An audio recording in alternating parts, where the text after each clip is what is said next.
Hello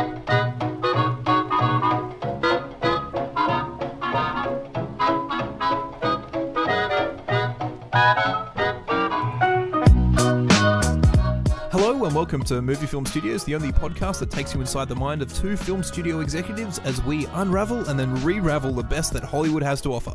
I'm Isaac. And I'm AJ, and today in the Movie Film Studios Memorial Theatre we sat down and watched the 2017 animated film, The Emoji Movie. Good God!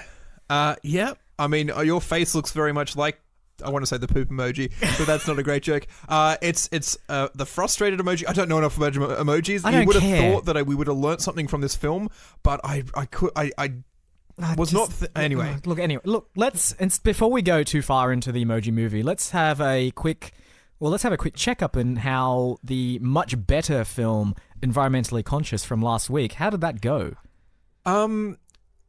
You may have seen the reports in the papers, and obviously it was on the international news, and Macaulay Culkin took his role too seriously. Oh no. Like, I mean, we've seen it growing behind his eyes for the last 20 years, that slow descent into maniacal insanity. Oh no. As soon as he was dressed up as Hermes, the homicidal tree monster, he went full method. Oh no. We obviously, our thoughts and prayers go out to the family of the cast that we'd involved. Oh no. And Macaulay's trial is upcoming. We are not allowed to speak about it lest we influence. We're supposed to be impartial in the whole process, and our lawyers have said that beyond letting people know that we're deeply sorry for what has occurred, we're not allowed to talk about it, and I think we should just leave it at that. Okay, this explains why our lawyers down on the factory floor seem to be in much more of a flurry of activity than usual. I mean, really anything to distract them from overthrowing us is just... but I mean... Almost, I mean, I don't want to say blessing, but I mean, it's kind of Exactly. Movie Film Studios' position is, at the moment, officially impartial. Okay. And that is all that is going to be said. Okay. So this means that Environmentally Conscious is not Oh no, we've filmed all the events that are happening. We can't release it. It's currently evidence. Okay. Once the trial's over, we'll get the cinematic release. So well, you know what we could do in the meantime? We could do what Francis Ford Coppola did on Apocalypse Now and have a documentary shoot on the side as well about the filming of that film. So they made a documentary called Heart of Darkness, which was all about how hard it was to shoot Apocalypse Now and all the problems they had with Marlon Brando and this and that. Could we do that? I was thinking more of like a premium podcast, which sort of in the vein of like Serial, or even Netflix original series Making a Murderer, or The Jinx, where it's the gritty true crime story of Environmentally Conscious. Yeah, I like this. Yeah, and I mean, it may tide us over while the actual film is financially in limbo. Exactly. And then obviously just massive buzz leading up to the release once that footage is released from the evidence archives. Okay, so, that's fine. We can do that. That's good. I mean, I like your thinking. Always thinking about seizing opportunities to monetize what's going on. You've got to be optimistic about these things, right? Like, you have a lemon, make lemonade, and then sell it for a grossly inflated price. When you have murder, make murderade. All right, let's move on again. I mean, it seems like every week we can't come in with good news about, it got put out of the movies, rave reviews, it's making money, Oscar nominations, possibly. I mean, one day we will make that film. Yeah, we will. But at the moment we're stuck with the lot in life that we've been given. I think it's a nice kind of insight into how difficult it is running a Hollywood studio. Really. I mean, as we say every week, everyone else makes it look difficult. Yeah. And it really shouldn't be. No, it shouldn't. But anyway, all right. I digress. So let's move on to This Week in Trailers. What did we watch this week, AJ? Well, considering we watched an animated... I don't want to even say film because, let's face it, it doesn't deserve the title of film. But because we watched something that was animated this week, we decided to go and have a look at animated trailers. So the first cab off the ranks is Blue Sky Studios' Fernando. No, I think it's Ferdinand. Ferdinand. Something equally as Spanish. It's based on the beloved children's book Ferdinand the Bull. Yes. Which I was aware that existed. I have no idea what the story's about. I wasn't even aware it existed. Apparently, in the trailer, it says the words based on the classic and then leaves it blank. So I don't know what they were referring to. Yeah, no, it's a child's picture book. Okay. So from what I can see from this trailer, it seems like it's a slightly self-aware bull who's very much a gentle giant He of is the gentle world. giant. He's not aggressive. He's not violent at Quick all. question, AJ. Yes. If you were to get an actor to play a gentle giant and Dwayne The Rock Johnson is booked, Yes. who would you bring in? So it would have to be some kind of burly, strong person, I guess. Possibly an ex-WWE wrestling kind of person. Yeah. Maybe someone who's been featured in many of the films that we've watched trailers for. So we watched in preparation for this, and you may remember from last week, the film was Blockers. Yes. And then we also watched a trailer for a film called Daddy's Home 2, but it was so bad that we decided not to talk about it. Yeah. Both of those films have John Cena in it. And John Cena is Ferdinand the bull. He's doing well. I mean, making that transition. We haven't cast him in anything Pretty yet. soon he's gonna get in quotation marks middle name, just like Dwayne The Rock Johnson. You know you've made it when you have an inserted. I have no idea what his wrestler name was, or whether he was just John Cena, or like Boulder Man, John Boulder Man Cena. He needs John the Boulder Man. The Boulder Man, yeah. He is playing. I mean, it was very surprising, but yes, he is playing the bull, Ferdinand. I can't stop saying that. And I believe the story is that he is a feature of this little town, I'm assuming Spanish town, or possibly Mexican or wherever. South I think American. I'm not sure Mexican has the bullfighting culture so much as Spain does. does. Be Spain, yeah. But I think obviously he's the gentle giant bull who's been recruited into bullfighting. Yes. But can't hurt a fly, and although he's big and everyone expects him to be tough, I think his inner self says that he shouldn't be violent. Look, I have absolutely no idea. And a bunch of animals then decide to help him out and teach him how to be aggressive without actually being aggressive, and hilarity ensues. Maybe, who knows? Possibly, I don't know. And it looks pretty. There's a weird thing going on, right? This is a thing that happens a lot in the animation industry, in that when one studio announces that they're working on something with a particular aesthetic, a lot of other studios jump on board and try and emulate that as well. So, for instance, back in the, I want to say late 90s, when Pixar announced that they were working on A Bug's Life, yes, DreamWorks came out of the gate and put into production Ants, and it has been verified that it was a direct result of Pixar talking about A Bug's Life and actually communicating with animators and directors at DreamWorks about it, who then decided to go and make something that was aesthetically kind of similar, in that they're both films about the secret life of insects. Right. I'm trying to think what film is coming out which is about a gentle giant bull, which you're suggesting that Ferdinand is a rip-off of. Not that. It's more the kind of Spanish South American aesthetic, right? So, and I mean, we're going to jump into the second trailer we watched, which was Coco. So Coco is Pixar's attempt at doing a kind of Day of the Dead style story. La Dios Muerta. I actually don't know if that's the right Diaz, or if I've used a masculine instead of a feminine. There's got to be. I think there's a Delos Muerta. Delos, there you go. Yeah. Dios Muerta. The death. We are so cultured here. Yes. At Movie Studios. I definitely. I'm polylingual.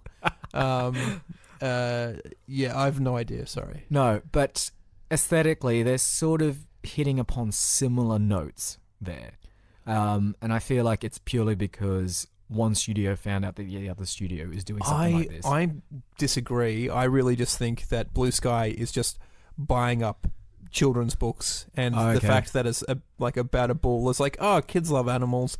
Is it beloved children's book? I don't know. It's a children's book. I'm not sure. Let's turn it into it. I think aesthetically, the Coco falls into. Was it Book of the Dead? There was an animated film from a few years ago. Oh, yes, with Guillermo del Toro, I believe, produced it. It might have been Book of the Dead or something similar. And then I think you said there's a video game, the Grim Fandango series. Yes, I think aesthetically, I would say Pixar's drawing more on that than... I mean, again, Pixar, you can't really claim ever steals things or borrows ideas. No. They very much... they try and set the trend, and they do quite a good job of it, but those aesthetics, I think, are more influences over Coco than Spanish bull. I think, No, I just Anyway, this is my theory anyway, that all these animation studios tend to just sort of leapfrog onto something that is of the moment. I mean, isn't that the whole premise of our podcast, is that we identify what are the trends and try and make films on it, because that's a guaranteed moneymaker. We can't be the front runners for everything. We sometimes have to be the vultures that pick over the scraps and feed ourselves that way. You're absolutely right, and I applaud any other studio that's doing the exact same thing. That Blue Sky is, I mean, a shining beacon of how we should model ourselves. In fact, maybe we should change our name to to the Azure above. I don't know. Sure, whatever.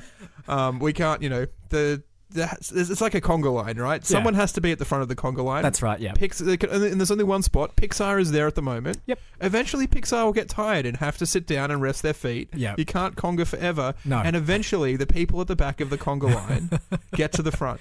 And that's what we've got to do. Currently, we're holding the hips of Blue Sky and following in their lead, and they're following in Pixar's lead. But one day we'll be the front runner. So is anyone behind us? I can't feel anyone there, but who knows? Okay. If our lawyers ever sort of leave us and split off from us, they might turn into a studio themselves and just join the queue. But we're going to very much fight for that not to happen.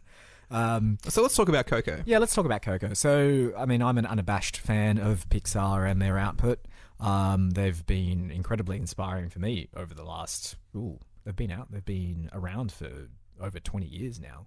Well, so Toy Story was 94, so... Yeah. They were around before that as well. Yeah, I mean, in terms of releasing feature films, which... Sure, yeah. I mean, like, they've definitely got more hits up their back catalogue than misses, that's for sure. Yeah, I mean, we'll ignore Finding Dory is probably... It's like a pretty big miss in my book. Cars 2, let's absolutely lump that in there too. And I haven't seen Cars 3, but I'm going to preemptively It is. put it in there as well. It was on the short list of films to watch this week. We chose the Emoji Movie, and who knows why. So Coco is sort of takes a few Mexican folklore tales and mashes them all together. So it's centered around the Day of the Dead festival, which we established is Los Dios de los Muertos. De los del Tierra Morta. And it seems to be centered around a child. I'm assuming his name is Coco. It may not be. Actually. Yeah, I have no idea where the title comes from, but sure. Maybe he just likes the hot chocolatey drink. Possibly. That's racist. What? No, it's not. Okay. So anyway, Coco, this child, picks up a guitar that was owned by a very famous musician who is now deceased, and begins playing it, and is struck by a curse of some kind that banishes him to the world of the dead, or the land of the dead. And he Los Terra del Muerto. Indeed. So he becomes an amazing guitarist, but he is now in the underworld with a bunch of skeletons. And I believe that his whole thing is to try and get out of there. He doesn't really like it there. Cue hijinks and adventure. I think it's like I have to get back to the land that I belong kind of story. Yeah. And it's very vibrant and colourful. It's got that's Latin American Day of the Dead has these painted skull aesthetic, which Calaca skulls, I believe they're so called. I'm not a huge fan of a lot of that sort of stuff, but I can appreciate it for being a very distinct creative style. It's something that I am a huge fan of personally. I've always been a fan of that aesthetic, and the film itself looks absolutely beautiful, as is Pixar's. You would expect nothing less from Pixar. Yeah. So yeah, I'm very much looking forward to it. I really can't say anything more than that because it does look beautiful. So, I mean, obviously, we've picked the two trailers with the theme of animated movies. And this week's feature, as you mentioned at the top of the show, was the Emoji Movie. Yeah. It's is very much a film of its time. I don't think, obviously, 5 years ago would not be made because why would you? And, I mean... that does beg the same question for 2017. And I think a lot of the buzz around the film when they announced they're going to make an emoji film is that was essentially the title of all of the articles. It's like they're going to make an emoji film. That's right. There was no one out there that thought, oh, they're making an emoji film? That might be okay. It was literally like they're making an emoji film. And I think that's the impetus behind the film, right? Is someone's gone, we could make an emoji film, and it's like, that's stupid. Everyone would go, why the hell are we making an emoji film? And that in itself creates the buzz, which is the impetus for the film. And again, I thought the same thing when they announced the Lego movie. I'm like, how are they going to turn Lego into a story? They did a really, really good job. An amazing job. That is, it's a film that by all intents and purposes shouldn't be as good as it is, but it is. And it came out of really nowhere. No one expected that to be any good at all. And the thing with the Emoji movie is you can clearly see they were trying to emulate a whole bunch of very well done animated films. So there's a big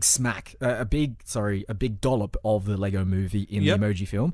There's a whole bunch of Toy Story in there. Inside Out. There's a bunch of Inside Out in there too. And it all comes together to make a steaming pile of utter garbage. It is the Patrick Stewart voiced steaming pile of poo emoji. It truly is. So anyway, look, before we go too far into this rabbit hole of depravity and slime and just any other word that I can think of that is horrible, we need to do, of course, our 2-minute recap of this film. So, I mean, you're angry, and it's sort of become a thing where I do the recap. Yeah. So instead of alternating each week, maybe for the foreseeable future, I'll do it because you tend to work yourself into a bit of a I'll just chime in with little bits and pieces and little bits of rage in there as well. Why not? Anyway, 2 minutes on the clock. I'm sure it'll be a little bit longer than that, but your time starts now. All right, so we start with a boy. He has a phone. This is a real-life boy. He likes a girl, and the girl has texted him, and he's thinking, I should text her back, but I don't know what to do. We then sort of zoom into the phone, and we find that inside the phone is a world called Textopolis, in which all of your text messages live, and obviously the living versions of text messages are the emojis. There's a montage pan as the main character walks through the streets and sees all the emojis, like the princesses and the shrimp emoji and all this sort of stuff. Devil, monkeys, 3 wise monkeys, and we find out that our main character is a meh emoji, and that he's just like, I don't have any emotions. I'm so meh all the time. His parents are both meh emojis. It's supposed to be his first day at work, and these emojis stand in a giant grid, and when the person wants to send them as a text message, a finger that has a light on the end of it scans them, and their image is scanned and then sent as a message. It makes no sense, but let's not really get into that at the moment. So Meh Emoji is his first day at work. He begs to get the job. The thing comes to scan him, and he panics, and all of a sudden all of these other emotions come out, like dollar signs for eyes emoji, X's for eyes emoji, love heart for eyes emoji, winking, blinking, tongue out, tearing, and everyone's just like, this shouldn't be happening. As an emoji, you're supposed to have the one emotion. You have all of the emotions. You're going to break the phone. We need to delete you. And he's just like, well, this is horrible. I need to fix myself. And to fix myself, I have to get a hacker. And the hacker has to take me to Dropbox so I can connect to the cloud.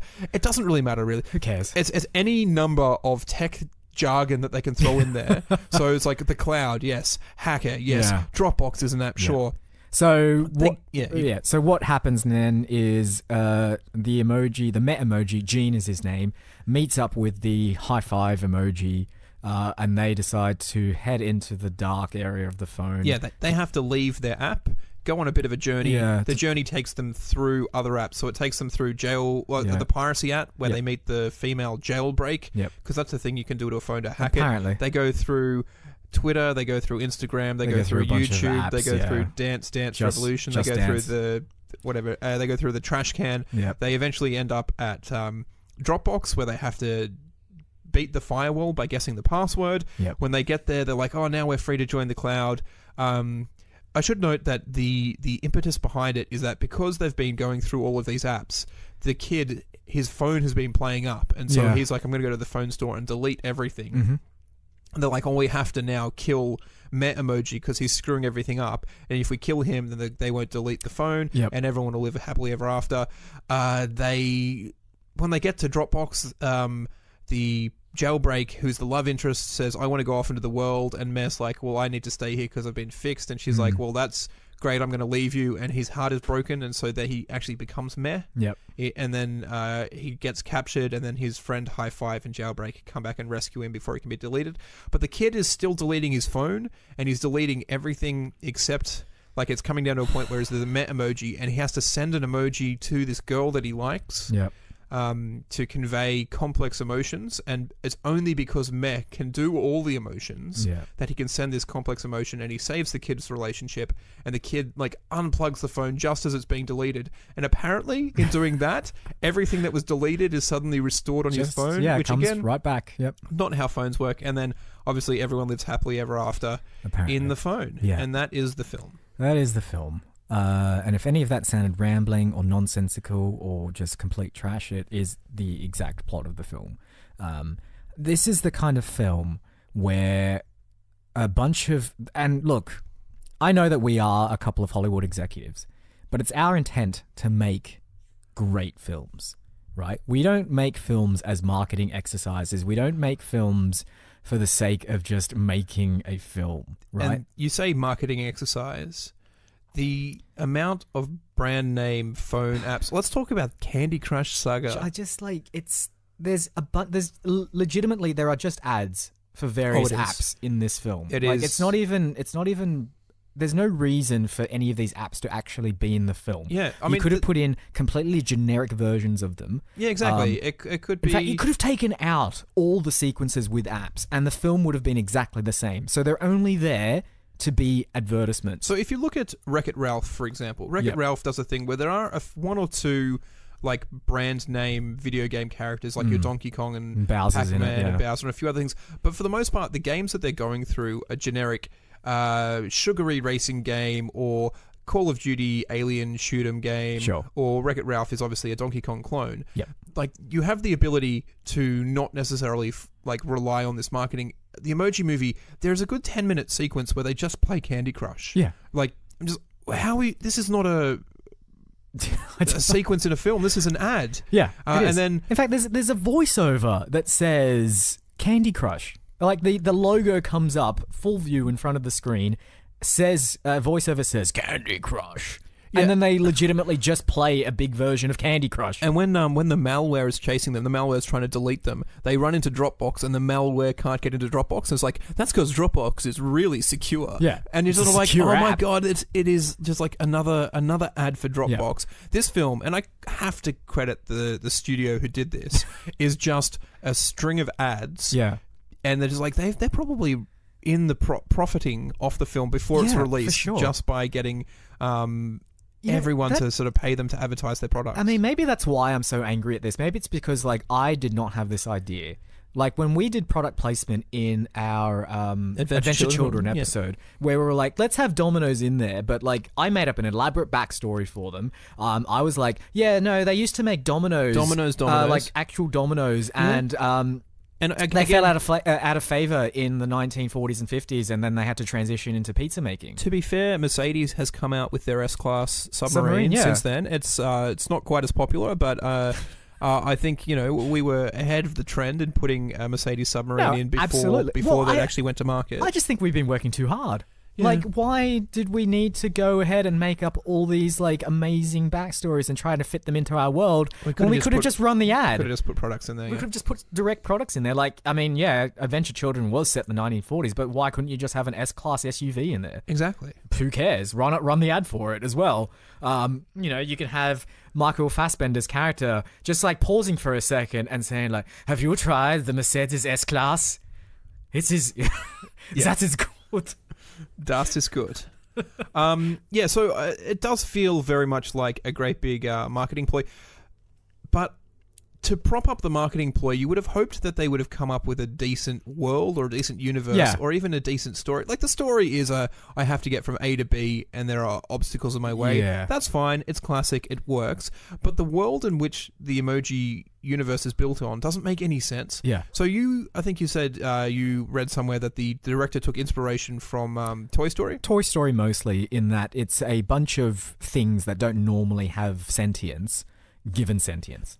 What makes Toy Story work is that as humans, we have an emotional connection with our toys. So there's always that point where it's just like you have to sort of throw them away, or you grow out of them and you've put them in a cupboard and you kind of feel bad. And Toy Story capitalizes on that by telling the story of these objects. Yes. No one cares about their phone. So we're supposed to care that when all the apps are being deleted from his phone, that it's actually deleting real living things inside. But I mean, it's just data. Like, you can just reinstall it all, and it doesn't make any sense. Exactly. Why would we care? And then on top of that, the way that the job system's worked out, where it has to, like, these emojis are waiting in a grid to have their faces scanned every time he wants to send it. Like, that doesn't make any sense as a job. No. Why do you need it scanned every time?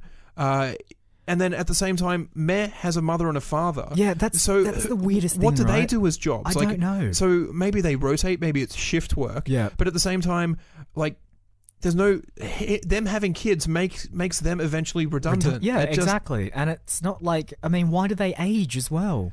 Like, I don't get it. And we already see, like, they do a joke there where there's emoticons, which is like, you know, a colon and an open bracket. Yeah, like, actually using... And they're generic people, like, geriatric, not generic, but they are generic and also geriatric. And it's just like, oh, the joke is that's what we used to do, and now we have emojis. Which I didn't hate the joke. They do a thing like, oh, my colon, which, again, not terribly funny. And that's what they do. There's a whole bunch of things in here where they insert these, like, little witty things that are supposed to be funny. Yeah. And maybe they would have got a laugh if I wasn't so angry at the rest of the film. But for the most part, they're really bad jokes that have no place. Absolutely. And I'm struggling now to try and think of a joke that I actually laughed at, and I cannot think of one. Yes, the emoticon thing, it was kind of amusing. There's also a slight sort of not a very obtuse, very prominent joke, but they, at sort of an earlier part in the film, they visit a basement area which contains all the emojis that the kid character Alex doesn't use, right? So it's stuff like the graph emoji, the old grandmother emoji, lost suitcase emoji, suitcase, and sushi roll emoji or something like that. And the eggplant emoji was there too, which was kind of like a sly little... Oh, he's not quite at the age where he needs to use the eggplant emoji for the metaphor that it represents. It's dicks. Yeah. And it's like, okay, that's something.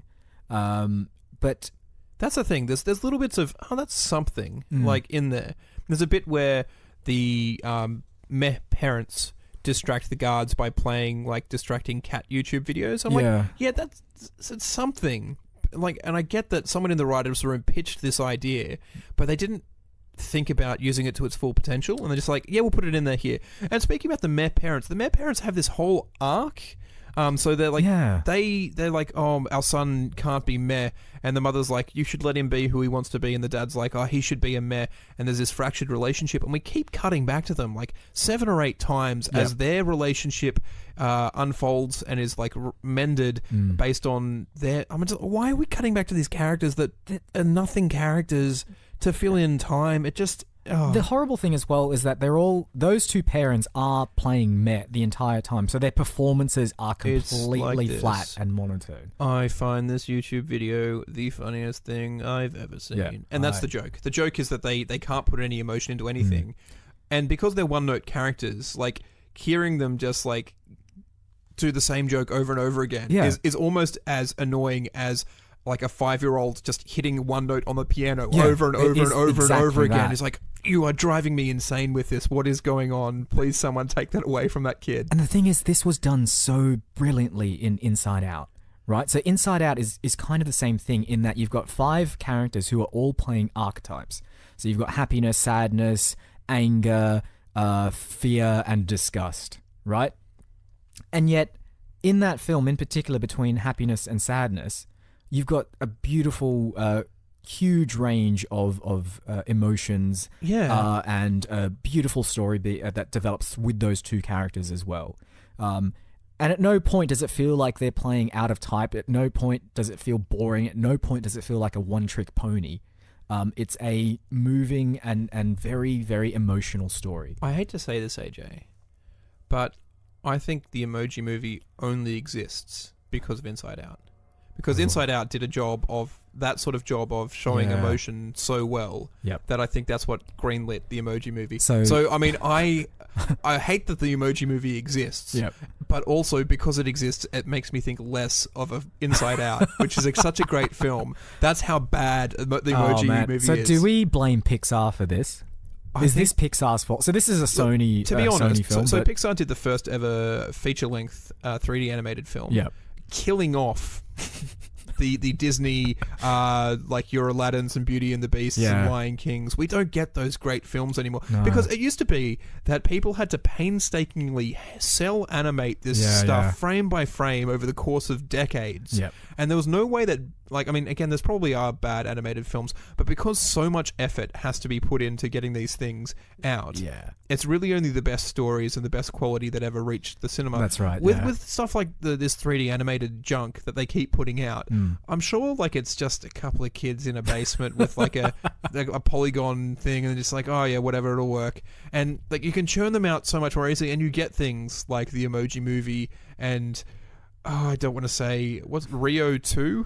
Oh man! Again, not being a parent but having a niece, there are just a massive amount of these animated films, and the kids latch onto them and they watch the same films over and over and over again. I have seen Rio 2 over the course of a long weekend at my my sister's place, probably about 8 times over the course of 3 days. It's on an endless loop, and I suppose this is what these films are for. That's the horrible thing, right? So you told me a very disturbing story when we finished watching this.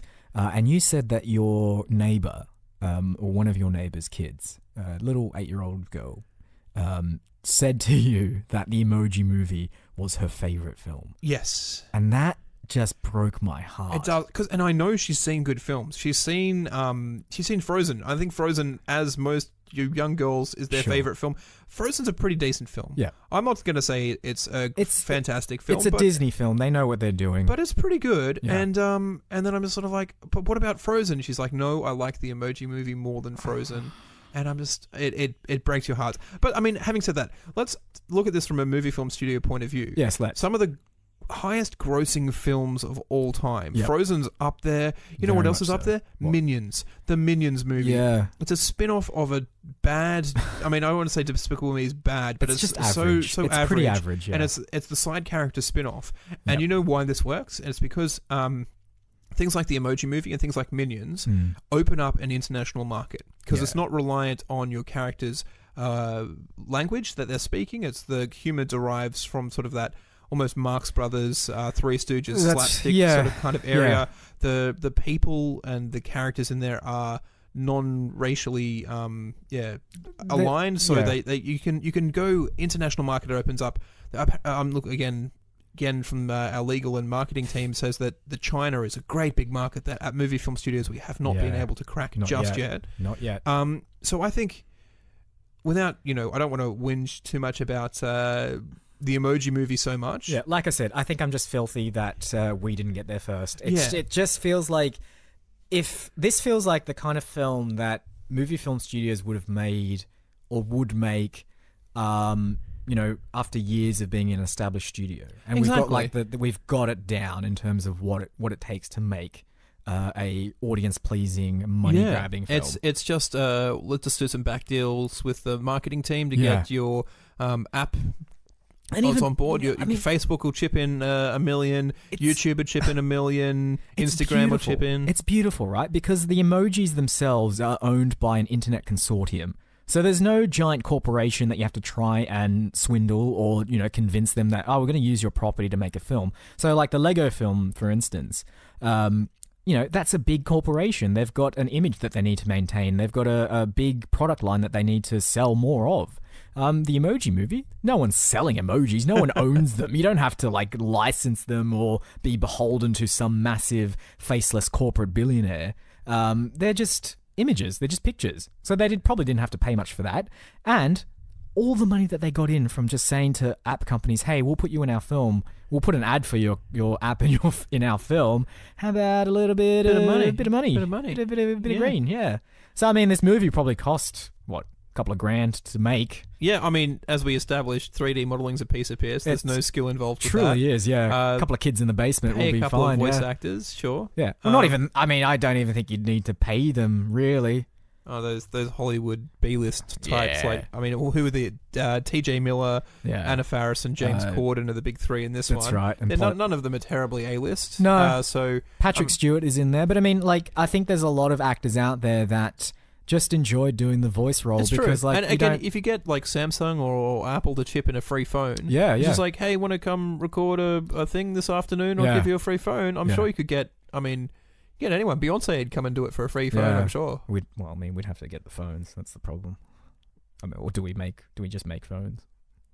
Depends. It depends what product. I'm sure we can sign a deal with with someone, sort of. So, okay, well then let's think about what we would do. Again, right? Before we do that, AJ, we did this again. I warned you last week. Yep. Legally, we cannot come up with good film ideas until we're in the green room. Yes, you're right. I'm so sorry. It is a tax thing. I'm so sorry. Like, if you say anything outside of the green room, which could potentially be a film idea, we just can't use it. Yep. It's not within the studio property, so we have to go to the green room before we can do that. Okay. I did notice. I tried to get in there earlier because I had a great idea about a sequel to Adventure Children. Okay, yeah. But you changed the code from 2222. Oh, no. And then it was such a good idea, I blurted it out, and now it's gone forever. So, much like the Goonies, Adventure Children will never have a sequel. Okay. So, if you could just like punch in the code, take us to the green room, it would be great. 222223. It's a few extra numbers. Right. Okay. Sorry. I mean, I should have sent you that memo. That's my bad. All right. But busy executive. Retinal scan, face scan. I'm just gonna blow into this tube for a sec. Is that a breathalyzer? Do we have to be over 0.02 to actually enter the green room? We do now. If we're dead sober, then we can't get in. The green room will not greenlight any of our ideas. Is that a sphinx now? A sphinx? Yeah. I think we're about to be riddled. Nope. No, it's leaving. No, never mind. It's fine. I thought it was going to give us one of those like riddles of the ancient Egypt tombs. Oh, right. Just to let us in, but it just walked off. Yeah, that did not. I don't know. Anyway, we're in. Awfully green in here. It is. I actually, and I like the green light. I do actually have to wear red tinted glasses when I'm in here just to counterbalance it, because otherwise I walk outside and everything's just sort of like... my cones go berserk after being in here. But I mean, it just feels like the most harmonious, positive place that we could possibly be. Absolutely. To make our next hit. As we say, when you birth ideas, you want them to be birthed into a green lit room. I mean, if I ever have children, I'd really want them to be birthed in a green room as well. I mean, like, what better way to start the life than just be surrounded by green? All right. I'd want all the doctors in those green morph suits as well. Dear. So you can digitally edit them out with a chroma key from your memory. Yeah. Okay. So last week we split up movie film workshops into movie film practical and movie film digital. Yeah. How fortuitous. I know. And this week we are going to send through to movie film digital. Yeah. Or movie film workshop digital. I don't know how how it's going to work. Yeah. But we're going to send through to them our first fully animated feature-length film. Yeah. What is that film? Well, I think, again, we need to take a leaf out of the Emoji Movies book and license something or create something that has no big company sort of presiding over it. Now, look. I was going to say Bitcoin. Bitcoin the movie. How would that work? Cryptocurrency the movie. And like, imagine the money. Imagine the money we could rake in if we made a film that was just cryptocurrencies. Yeah. Well, I mean, like, there was a bunch of other cryptocurrencies as well that came out. So Ethereum and Bitcoin, and I think there's one... There was a Dogecoin as well with that Japanese Shibu Inu dog as well. There's apparently a rendering farm is going to do a country... I don't know if it's going to be called Rendro, but it probably is. Yep. Like, it could be set in a world of competing cryptocurrencies. All right, I like the idea. I like it. Now, I think... for the purposes of not stepping on anyone else's toes yet, it has to be our own cryptocurrency. So we need to create a new, and this is a thing you can do. You can create your own cryptocurrency. So I think we need to do that. Maybe it's the protagonist is the monopoly money of cryptocurrency, which is like a currency that's just used for a game. Yep. And they think that they're valuable, but when they learn that they are within the confines of the game, they're valuable, but in the greater context of the world. Yes. Their people laugh at them because they're valueless. Kind of like much like Monopoly money. If you went into a store and tried to play with Monopoly money, you're just like, this is... What are you doing? What are you doing? I mean, I did lose a $500 note out of my Monopoly set, so you give me your 500 just kind of complete my set and makes it more valuable. Yes. So in that sense, it does have value. But generally if not, it was anyone else, who had a complete Monopoly set, this would be valueless. Yeah, okay. But for me, it does actually work. So obviously they are... like maybe in-game currency for some crappy sort of online game, and they realize that in the real world they have no value, and all of a sudden like there's this big bad Bitcoin and Ethereum and Rendro. See, this is great as well. So if it is a video game, right, that has its own in-game currency, you know that they're connected to the internet because you can buy certain goods and items in this game using real currencies.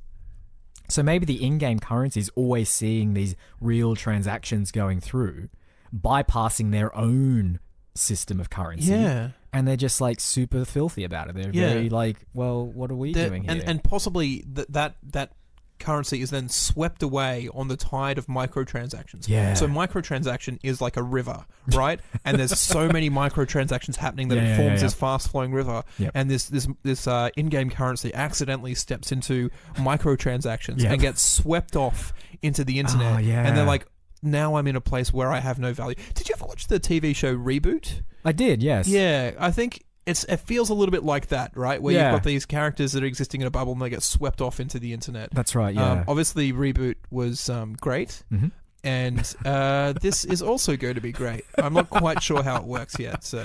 Okay, so they're swept out into the internet. So I like this sort of fish out of water story, right? Yeah.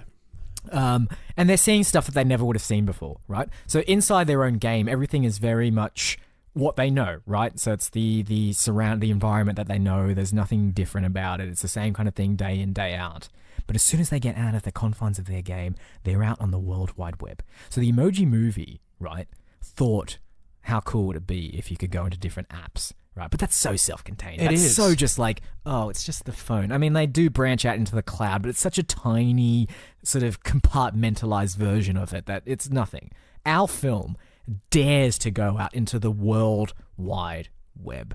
Think of all the websites that this our microtransaction currency could possibly visit. I'm worried about our rating. If we're going to do what is on the World Wide Web, and it's supposed to be an animated kids film, there's going to have to be some parental blockage happening. Hang on, does it need to be an animated kids film? I mean, because like Seth Rogen made that Sausage Party film, which was a hard R-rated animated film. Yeah. I mean, it didn't do well. So if it's not going to be a kids film, you know what else could be involved is the dark web. Because nothing like Bitcoin says, let's go into the dark web and go onto that Silk Road and start purchasing some illicit things. So it could be that sort of I want to say The Man Who Knew Too Little is a Bill Murray movie where this currency is getting embroiled up in this mastermind criminal organization, but because he's like this small country in-game app purchase, he doesn't even know what he's doing, and he kind of like not necessarily Mr. Magoo, but that kind of like blindly goes through and gets embroiled in this this conspiracy that's sort of happening within the world of the dark web. Yeah. So what if, let's say that this in-game currency has a whole bunch of different denominations in it, and they're going to be our characters. Oh, right. Yeah, that's great. Right, so let's say you have... what do we call this currency as well? It needs to have a name. We'll call it... It would have to be based on the game that it's in, right? Well, so what sort of in-game are you thinking? I mean, I've been playing a lot of Assassin's Creed. Sure. So I'm thinking that sort of fantasy... You could even do like the rupees from Zelda or something along those gemstones sort of... Or we're actually going to go with like 5, 10, 15, 20 sort of like well, no, you can have those units. You can have those numerical units, but they need to be a certain... like. All right, so we do gemstones. Like, why don't we do... So we have like sapphire, emerald, and ruby, and they're worth 5, 10, and 25, or something along those lines. And then you've got like, I think that our central character should be like the one that's worth 1. Yeah. Right. So it's very rarely used because everything is in whole numbers. Yeah. In the game. Exactly. So it's just there for a lot no of the time reason. in most transactions, he's just rounded off. He's rounded down. So what gem could they be? What gem is worth one? Like an amethyst, What's worth nothing? What's worth less? Just a rock. Just a salt crystal. Yeah. Just a grain of salt. Salty. Yeah. Salty. Yeah.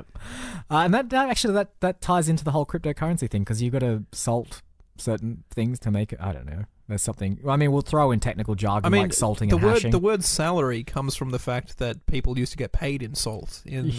Really? Yeah, exactly. The Roman soldiers were apparently paid in salt for some part. So it ties in. It's got that historical context. I love that. So he's just the salty. Yeah, because I mean, the Emoji film tried to bring in the Emoji movie tried to say, like, there's a little a side bit where in the real world the teacher's talking about hieroglyphics and saying, like, this was a pictorial representation for communication. What does that remind you of? Yeah, exactly. And this is like, this is salt and people.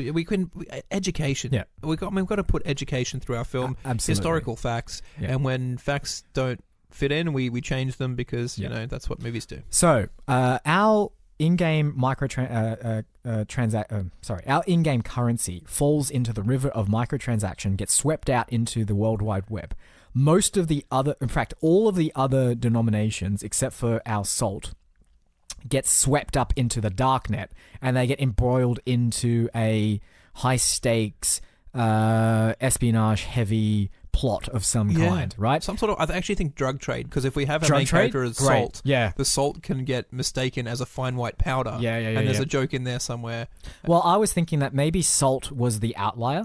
So salt is the one character who doesn't want to do what the rest of them are doing, right? And he's the one that, or he or she would then be the one to rescue the other units of currency later on when they're all in over their heads and being used for criminal purposes. I also like the idea that the criminals that are using them don't know that it's a in-game currency.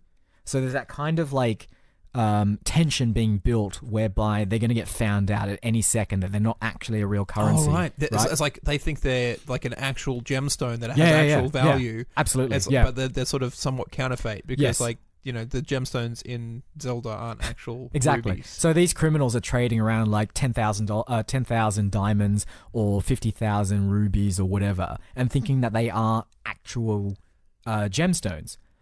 Meanwhile, the gemstones themselves are all just like going, oh no, like this is not good. Like, this is, we are going to get found out. And Salt, the only one that didn't make it through because no one ever used it back in the game and no one wants to use it now. No one wants to trade it in Salt.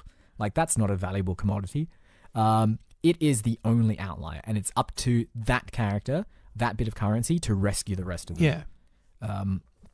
So, what crime? I mean, okay, so it's drug trade. So I think the biggest question is, like the Emoji movie did, and went through all the different apps. Yeah. Where does Salt go through as he's making his way through the web into the dark web to, like, I mean, again, we're going to have to get some companies on board. To Well, look, I feel like the big websites like Twitter and Instagram and YouTube are kind of out. Yeah, Dropbox as well. They're social media, and they've already thrown their hat in with the Emoji movie. You know, someone like Google didn't. Yeah.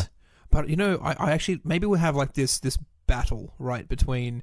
or we have like a castle or a kingdom where Google is the king, and the enslaved servants are like Ask Jeeves and Alta Vista and Yahoo and Bing and all those sort of search engines which no one uses anymore because it's there's been a war and Google has come out on top. So that's one place that they can go through. Yep, I like that idea. So and you have, I mean, Reddit. How would Reddit manifest it's like itself? The Wild West of the internet, isn't it? It is the Wild West. There you go.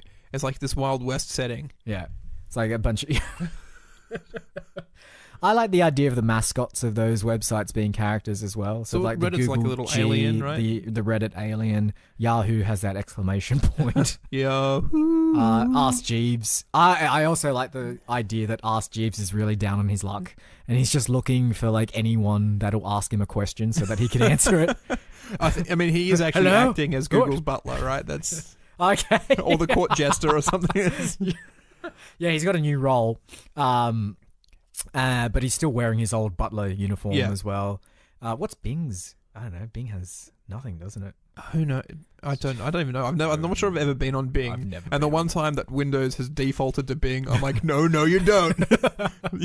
Okay, so he'll visit, or it will visit, so Salt will visit those websites. I also want to make our film a little bit more, and I mean, we always try and put in a little bit more of the political sort of atmosphere, or the political environment of the time. I really want Salt to visit some news websites. Oh, right. I thought you were going to go with like Wikipedia, and there's just there's information like just sort of spilling out the side, and they're like, "What's that?" It's like, "Don't worry about that. That's my WikiLeaks." I don't know. We need to have like lines like that in there for sure. Get political that way. And like Julian Assange is just there, like stuffing it all into his bag, or whatever how it works. I don't really know how that sort of stuff works. Want Salt to visit The Guardian and find articles about how people are using sashimi lettuce to coat the insides of their genitals, because I'm guarantee you that is an article in The Guardian. And we can have like some sort of clickbait. You know what? You can have some people who are using clickbait for fishing, but fishing with like a PH. So like it's like, you know, it's exactly what movie studio executives do. Is like they don't understand exactly what the terms mean, but they use them in their film. It's like, that'll be a joke. So like the WikiLeaks is just Wikipedia leaking, and fishing with clickbait is a thing, which I'm not sure if it actually is, but sure. I mean, Emoji Movie did antivirus, and they did firewalls. They did trolls as well. Again, we didn't really talk about it. There are trolls inside the phone, and I'm like, that's not how trolls work. Trolls are people who are leaving comments. Why do you have a physical manifestation of a troll in your phone? And then I went, I'm not supposed to be thinking that hard about this, because if I do, then I'm putting in significantly more effort than the people who wrote the film, and that just doesn't seem like a distribution of work that should be happening. So all right, so Salt will visit a bunch of websites and also use technology and terminology that we all know and understand, and then it eventually makes it to the dark web, where all of its friends are. Gets inside a wooden horse, and it's a Trojan virus. And that's how it gets to the dark web. And the dark web is like a literal web. And it's just dark. You can't it's black, and I imagine there's spiders of some description.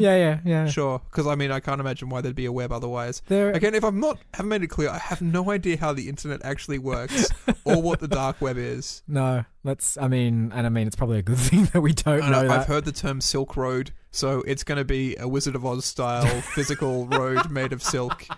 That's absolutely, we'll use that. And then we need to also introduce the other cryptocurrencies as well.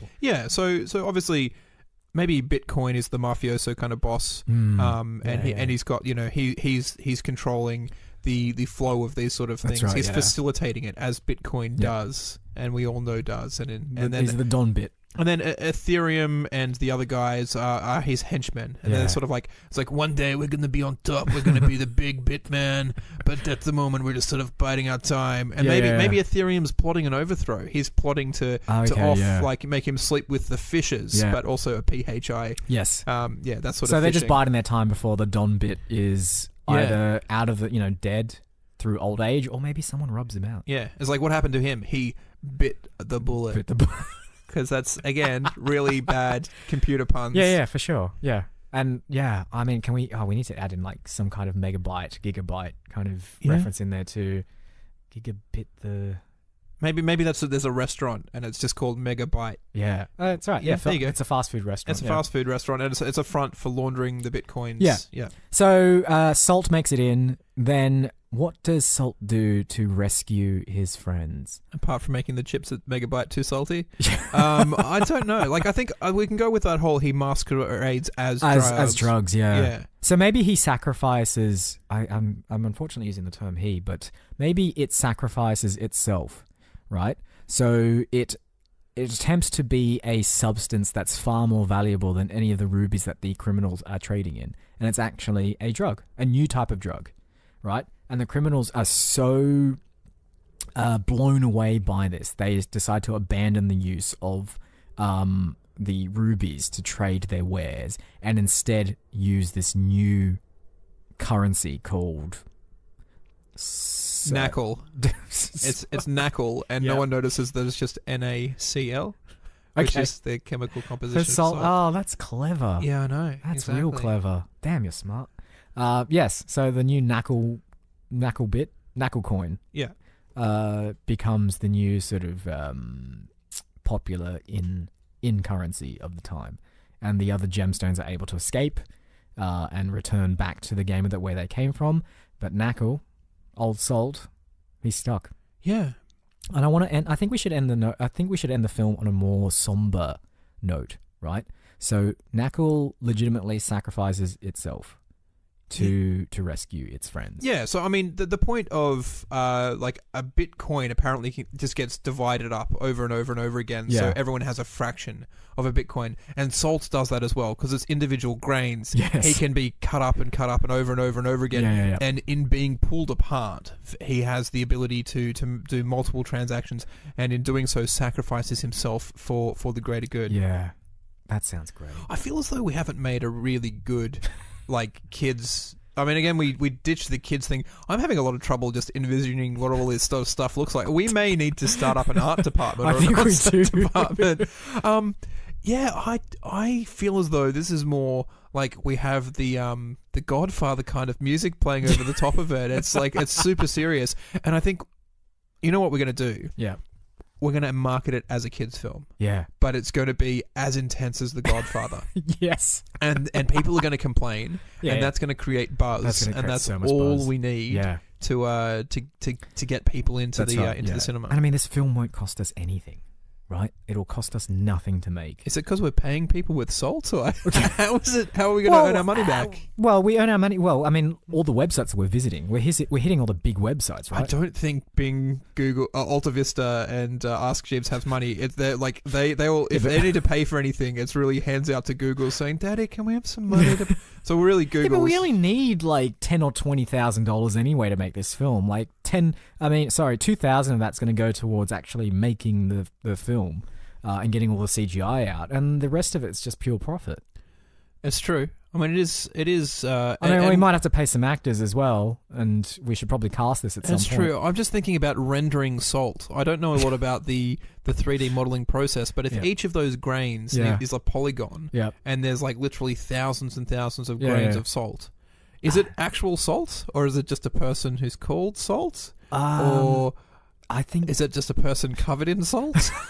If we can get Macaulay Culkin out of his current predicament, I'd say we do the exact same thing we did for Environmentally Conscious, and just dip him in glue and chuck him into a bunch of salt, and he'll just be. And then what we motion capture. And we mocap the whole thing. You know what? We've missed motion capturing. I think that's how we do it. We don't hire any animators because, as Andy Serkis has told us on a number of occasions, the animators don't do anything, and it's all just the mocap. We just mocap the whole thing. Yeah. And you know how motion capture is normally just like when you see it on the computer, just white dots floating around in space? You know what else is white dots floating around in space? A salt person. So we don't even need to animate from there. We just motion capture the white dots, and we're good. Awesome. And we know that Macaulay Culkin is dedicated to his craft. I mean, we're very impartial. He's in a jail cell at the moment, but we can turn that into a motion capture rig. Really easily. Yeah. I mean, he won't even need to leave the cell. I mean, we can cut the part of that $20,000 we're going to get from all the tech companies we can use to just maybe slip the jail a couple of bucks too. Yeah, exactly. I mean, it's like we don't want you to let him out. We just want you to allow him to wear this morph suit with white dots all over it, and let us set up these cameras to motion capture his actions. I mean, if anything, we're going to make the police's job even easier because he's going to be so easy to detect after that. Like, he's going to show up on every infrared camera on the planet because that's how motion capture works, I think. So we'll be like, look, and then they drag Andy Serkis into the jail. I'm telling you got the wrong man. It wasn't me. Okay. I love this. I love this idea. Yeah. I think we're on a winner here. I mean, really, it's only contingent on us getting access to Macaulay Culkin and some salt, really. But I mean, that's pretty cheap. Salt's pretty easy to get. And I mean, if anything, if we don't even want to pay for salt, we'll just get it from the ocean. There's a crap load of salt in there. Yeah, it is currently dissolved in water, and that's we bring that in as our main character's one weakness. Oh, his water. Is his soluble in liquids. Yeah, okay. Which is could be his death.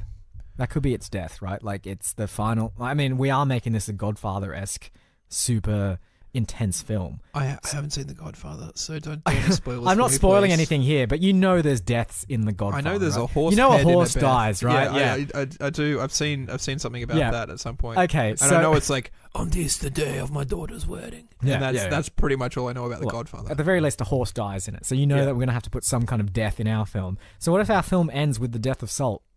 Like they find out what it actually is, and just dump a bucket of water on it, Exactly. and that's it. And then it just dissolves into nothing, and that's the end of it.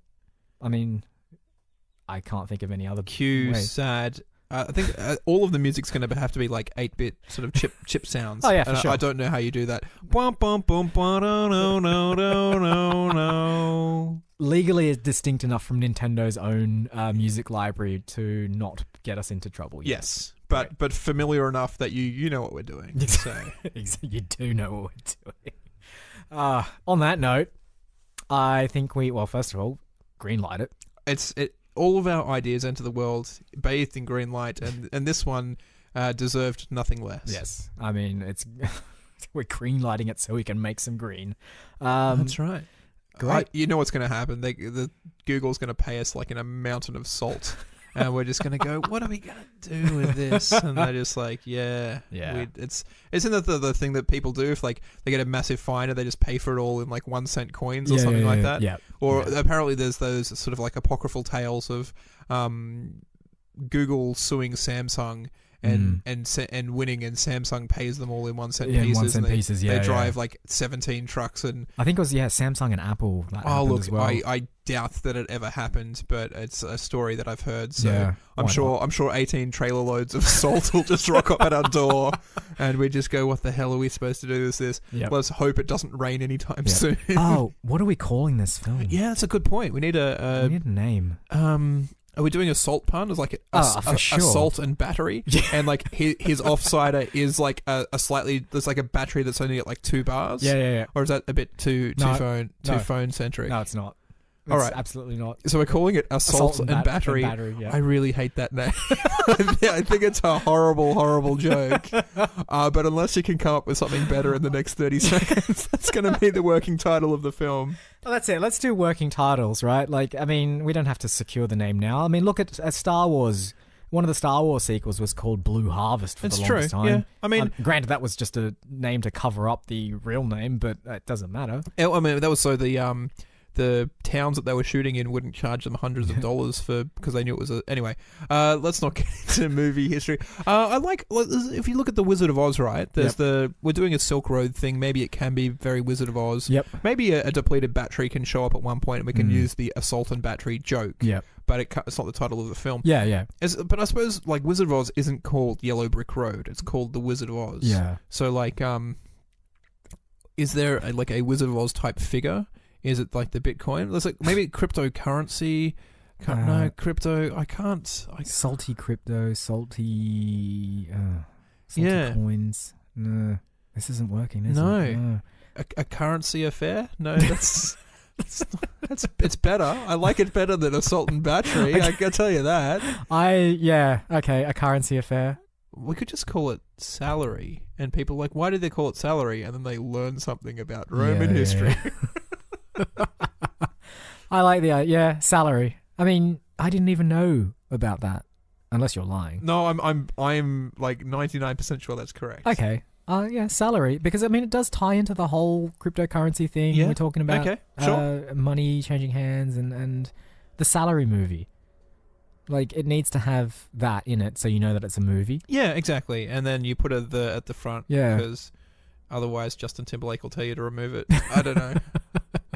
Well, I mean, like if the Emoji movie was just called Emoji, it would just feel too serious. But we want to disguise the fact that our film is serious, so we're going to call it the salary movie. Yeah. Okay. I like that. Do we call it part 1 in anticipation of like Marlon Brando and Robert De Niro showing up? The salary movie part 1. No. We're going to do the Back to the Future approach and only do part 2 and part 3. I think the Godfather did that as well, and we are modeling it quite closely on the Godfather. Yeah. Okay. So the salary movie, and then a couple of years later we release the salary movie part 2, and then the salary movie part 3 will hire or will cast one of our director's daughter to ruin the film. To ruin the film. And that's a good 10 years, right? There wasn't a Godfather film throughout the 80s. I think the first two were like late 70s, and the other one was early 90s. There's quite a long gap, yeah. Okay. That's great. So the Salary movie, see it in cinemas very, very soon, because, I mean, it's really just contingent on us getting Macaulay Culkin. I mean, and they are trying to fast-track his trial, and if he gets the death sentence, we may actually need to bring in Andy Serkis. And considering he's already being imprisoned and falsely accused, we know where to find him as well, so... Okay, great. Well, I think that just about wraps it up the Salary movie. Do we have any social media housekeeping? Oh, a little bit of housekeeping. We are on Facebook. We are Movie Film Studios on Facebook. We are at Movie Film Studio on Twitter. Twitter fails to recognize our magnificence yet again. We are on iTunes. Leave us a review. We still don't have quite enough reviews yet to be able to read one out. But if you get them in there, even your 1-star reviews, we will read them out. Yep. Share your fan art on the Facebook group if you want to make movie posters for any of the great films we've released or come up with, or are still in pre-production. We promise we won't sue you for trying to steal our intellectual property. It's a surefire promise from me to you. And we are also on YouTube. So if you feel like listening to an audio format through a website that only plays videos, then it's right there for you. I think that's about it. I think that's a wrap. You would say that's a wrap. Yeah, I would. All right. Well, I suppose once again, thank you everyone for listening to Movie Film Studios. I've been Isaac. And I've been AJ. Roll credits. March winds and April